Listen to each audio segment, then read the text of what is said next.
To study abroad because I was looking for something to do in the summer, and I was debating between an internship and a study abroad program, and I never have been abroad, and no one in my family has ever been abroad or really been past, I don't know, like Illinois or something, so I haven't even been out west. So I thought it was an opportunity, and I heard about the different programs around campus, and the Italy one attracted me because I knew a professor was going, and then friends of mine were interested, and I liked the classes, and so I decided to apply and take the opportunity to do that.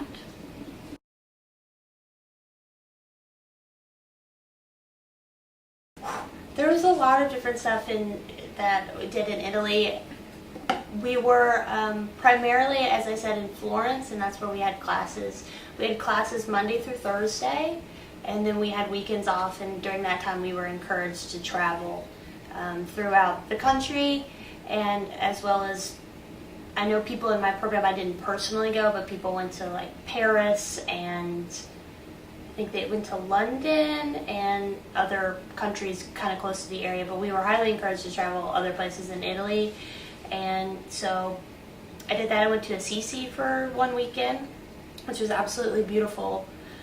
Small village, St. Francis of Assisi, of course, and it was probably my favorite day there because it was just, Florence is very hectic and crowded and loud, and there's traffic, and it's a very big city, so it was nice to get away and go to this really small, quiet village in the country that looks like it's like castles rising out of a mountain when you go there. So it was really beautiful. And we also went to Venice, which was included in the program, and that was great. I got to ride in a gondola, which was really fun, and eat a cannoli, super delicious cannoli. And other places that we went to, there's a small town kind of in upper Tuscany, I believe, or north of us, and it's called Cinque Terre, and it means 5 towns, and so there are all these towns. It's really beautiful beach, kind of cliff sides and hiking. A lot of people went hiking, but I did not because I heard it was like the hike of death, and it was very, very long and steep and all very small slippery steps and hills, so I did not do that. But we did go there and go to the beach, and the one that we went to is called Monterosso, and that was beautiful. So we did a lot of traveling. I did every single form of transportation. I had never been in anything besides an automobile before, but I did a big plane, small plane. That was scary. I was very afraid to fly, but I had to deal with it. Still not a fan, but I coped. We did a bus, private and public. Public buses, you feel like you're surfing on land because you have to hold the lovely pole and get very close to people. Trains, subway, and a boat in Venice, which is very cold. But yeah, we did every form of that, a lot of traveling, and then if I was not traveling, we were just exploring Florence and doing classwork.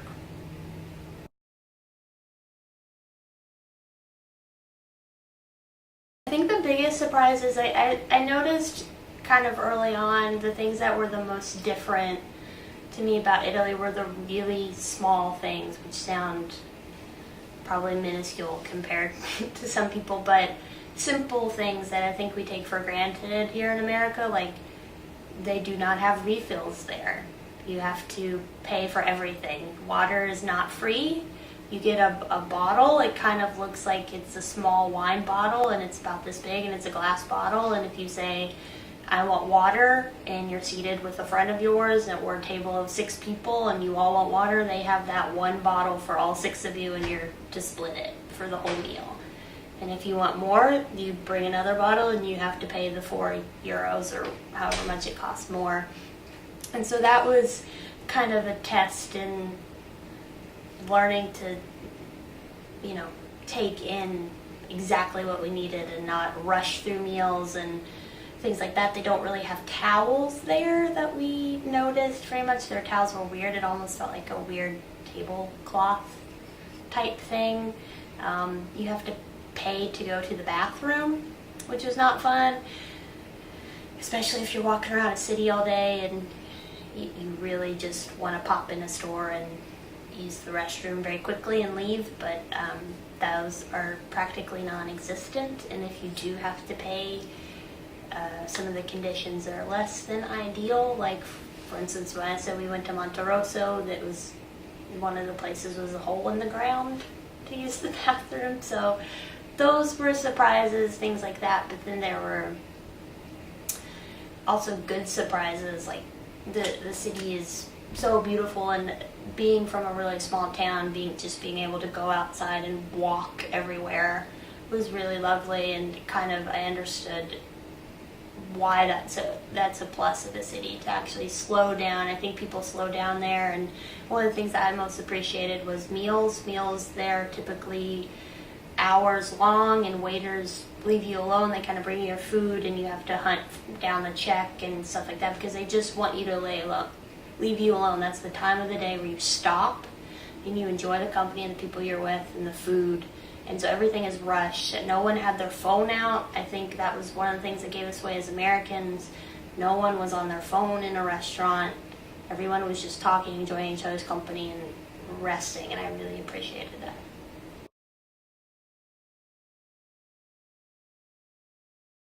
Simple tasks like getting a bus ticket to travel somewhere, figuring out a train station, and making sure you're on the right train and you don't end up in like Austria at midnight when you should be in Florence, or ordering chicken and hoping that it's chicken and not horse or some weird dish that you don't care to try.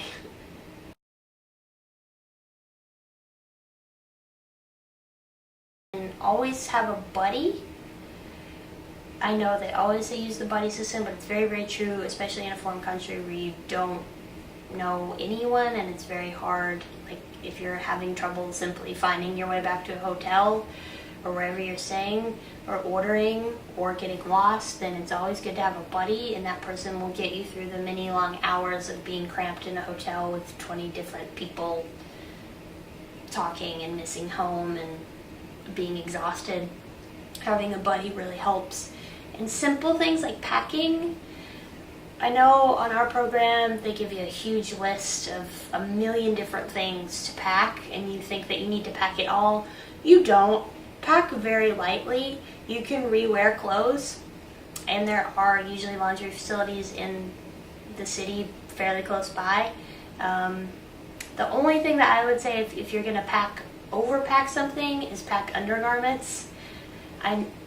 The pro tip that we got from other people is to just go buy cheap like undergarments at Walmart and then just throw them away when you leave, so it keeps space in your suitcase. You don't have to worry about washing them and spending the money. And then t-shirts and stuff like that, bring perfume or some sort of body spray, spray it off. You can rewear them or wash it in the sink. It'll be fine.